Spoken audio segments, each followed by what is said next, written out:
bahwasanya matma'ahu bil haram wa mashrabuhu bil haram wa ghudhiya bil haram fa anna yustajabu lidzalik. Kata Nabi, bagaimana doamu mau diijabah sedangkan engkau minum dengan cara yang haram, sumbernya dari harta yang haram, makan sumbernya dari harta yang haram, untuk ibadah sumbernya dari harta yang haram, dan memberikan nafkah kepada anak istrimu dari harta yang haram. Maka Nabi mengatakan, fa'ana yustajabu lidzalik. Bagaimana doa itu mau dikabulkan? Ini menunjukkan bahwasanya ketika seseorang dia melakukan transaksi atau bermuamalah tidak sesuai dengan nilai-nilai syariah, maka bahayanya adalah doanya tidak diijabah oleh Allah Subhanahu wa taala. Kalau doa tidak diijabah oleh Allah Subhanahu wa taala, maka senjata apa yang akan kita punya? Tatkala kita dihadapkan kepada sebuah permasalahan, sedangkan Nabi mengatakan ad-du'a silahul mu'min. Doa itu adalah senjatanya orang-orang beriman. Tatkala ikhtiar kita, kemampuan kita, ilmu kita terbatas, boleh jadi kita tidak bisa melakukan atau memecahkan sebuah persoalan hidup. Ingatlah, ada doa yang merupakan senjatanya orang-orang beriman. Kalaupun doa itu tidak bisa diijabah, artinya senjata itu tidak bisa berfungsi, maka dengan cara apa kita bisa menyelesaikan kehidupan kita? Dan ini merupakan akibat kita melakukan transaksi yang diharamkan oleh Allah Subhanahu wa taala.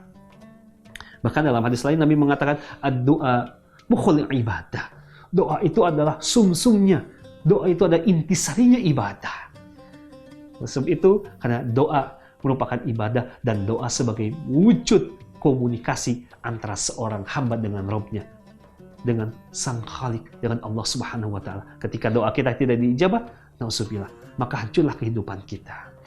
Kemudian yang ketiga, hadirin pemirsa TV One yang dirahmati Allah Subhanahu wa taala, dampak buruk diakibatkan ketika kita melakukan transaksi yang diharamkan, bahwasanya harta yang kita infakkan, harta yang kita keluarkan, muamalah kita dalam bentuk harta, itu tidak diterima oleh Allah Subhanahu wa taala.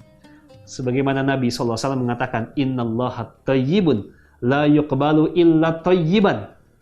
Allah itu indah dan Allah tidak menerima kecuali dengan cara yang baik. Allah itu baik dan Allah itu hanya menerima hal-hal yang baik. Oleh sebab itu, tatkala seseorang yang dia banyak berbagi, banyak memberi, banyak berinfak, berwakaf, bersedekah, tapi dari harta yang haram, hasil riba, hasil judi, hasil menipu orang, harta-harta yang merupakan harta-harta haram, dia infakkan, dia berbagi, dia gunakan untuk ibadah, dia gunakan untuk amal soleh, maka kata Nabi, tidak akan diterima oleh Allah Subhanahu wa taala.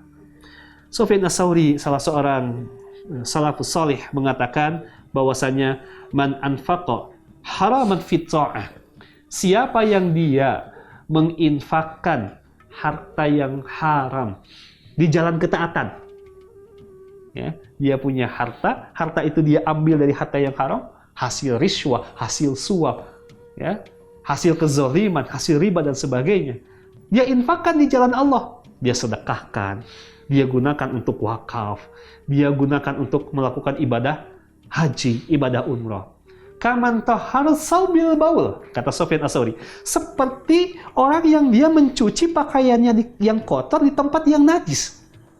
Bayangkan, kalau kita punya pakaian kita yang kotor, agar bersih, maka gunakan air yang bersih, dicuci di tempat yang bersih. Ya, tapi orang yang dia punya harta yang haram, dia infakkan, kata Sufyan Ats-Tsauri, seperti orang yang dia punya pakaian yang kotor, yang dia cuci di tempat yang najis. Artinya apa? Tidak akan pernah bersih.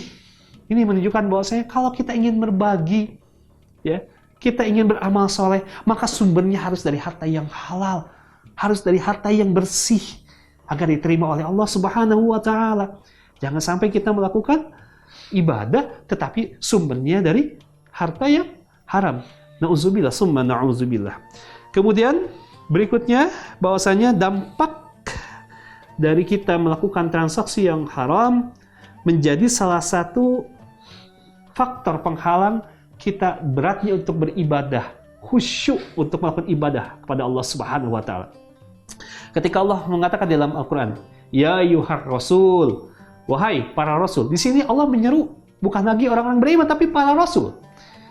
Ya, kulu min thayyibat. Makanlah dari harta-harta yang baik. Tadi, baik dari segi zatnya ataupun baik dari segi cara memperolehnya. Ya, wa'malu sholihan, dan beramal solehlah kalian. Ini menunjukkan apa? Boleh jadi beratnya kita melakukan amal soleh. Boleh jadi beratnya kita sholat. Boleh jadi beratnya kita khusyuk dalam beribadah, khusyuk dalam sholat, khusyuk dalam berdoa. Boleh jadi ada harta haram yang mengalir dalam tubuh kita. Yang itu merupakan salah satu penyebab terhalangnya kita beribadah pada Allah Subhanahu wa taala. Amat berat seseorang yang dia ketika untuk melakukan ibadah karena di dalam dirinya terdapat harta yang haram yang mengalir dalam tubuhnya. Kemudian bahaya berikutnya bahwasanya tatkala orang-orang yang dia melakukan transaksi yang haram merupakan orang-orang yang dihinakan oleh Allah Subhanahu wa taala. Tatkala Nabi SAW mendeskripsikan tentang bayul innah. Apa itu bayul innah? Bentuk riba yang nomenklaturnya adalah akad jual beli. Seakan-akan akad jual beli, tapi hakikatnya merupakan riba. Jadi riba berkedokan atas nama jual beli. Ya. Nah, ini merupakan bentuk transaksi ainah. Ya, Nabi mengatakan, "Idza tabayyantum bil ainah." Kalau kalian melakukan transaksi inah, ya. Wa aznabul baqar, ya. Dan kalian disibukkan hidupnya hanya untuk mencari kehidupan duniawi. Dari mulai bangun sampai tidur yang ada di pikirannya hanya dunia, uang, dunia, dunia dan dunia. Ya. Wa taraktumul jihad, dan kalian meninggalkan jihad di jalan Allah Subhanahu wa taala. Maka apa kata Nabi? Maka salatallahu alaihim zillah. Maka Allah akan menimpakan kepada orang tersebut apa? Orang yang melakukan transaksi yang haram.